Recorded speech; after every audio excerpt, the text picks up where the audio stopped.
আসসালামু আলাইকুম সবাইকে, কেমন আছেন সবাই? আজকে বানাবো মুরালি বা গজা, যে যে নামে চিনে। এই মুরালিটা একবার বানিয়ে 1 মাস পর্যন্ত সংরক্ষণ করে খাওয়া যায়। মুরালিটা বানানোর জন্য আমি 1 কাপ ময়দা নিব। এখানে ময়দাই নিতে হবে, আটা নিলে হবে না। দিয়ে দিব পরিমাণ মতো লবণ, 2 টেবিল চামচ তেল। তেল দেওয়ার পর ময়দাগুলো ভালোভাবে মেখে নিব। মেখে নেওয়ার পর মুঠো করলে মুঠো হবে, আবার ভেঙে যাবে। এই অবস্থায় দিয়ে দিব কুসুম গরম পানি। এবার মেখে একটা ডো তৈরি করে নিব। মুরালির ডোটা রুটির ডোয়ের থেকে একটু শক্ত হবে। এবার একটি রুটি তৈরি করে নিব। এই রুটিটা বেলার জন্য এক্সট্রা কোনো আটা অথবা তেলের প্রয়োজন হয় না। এটা এমনিতেই দেখবেন খুব সুন্দর করে উঠে আসবে। মুরালি তৈরির জন্য এই রুটিটার পুরুত্ব একটু মোটা রাখতে হবে, তাহলে মুরালিগুলো সুন্দর হবে। এবার রুটিটাকে লম্বালম্বিভাবে কেটে নিব।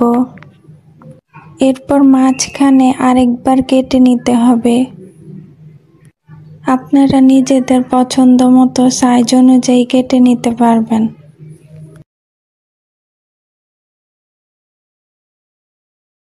শিরা তৈরির জন্য নিয়ে নিব 1 কাপ চিনি, 1.5 কাপ পরিমাণ পানি।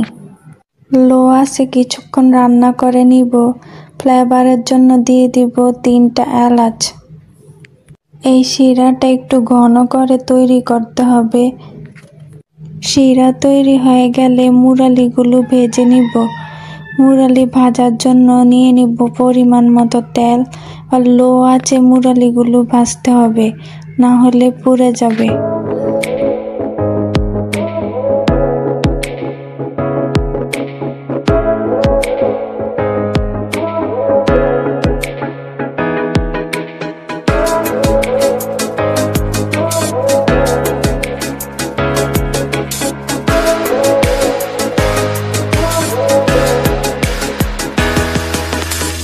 মুরালিগুলো ভাজা হয়ে গেলে দিয়ে দিব আগে থেকে তৈরি করে রাখা শিরাতে।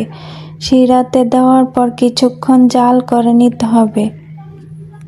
কিছুক্ষণ জাল করার পর শিরাটা যখন মুরালির গায়ে লেগে লেগে আসবে, এই অবস্থা উঠিয়ে ঠান্ডা করে নিলেই তৈরি হয়ে যাবে মজাদার মুরালি।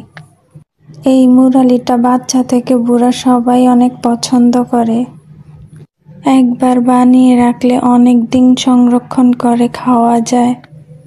ভিডিওটা দেখার জন্য সবাইকে অসংখ্য ধন্যবাদ।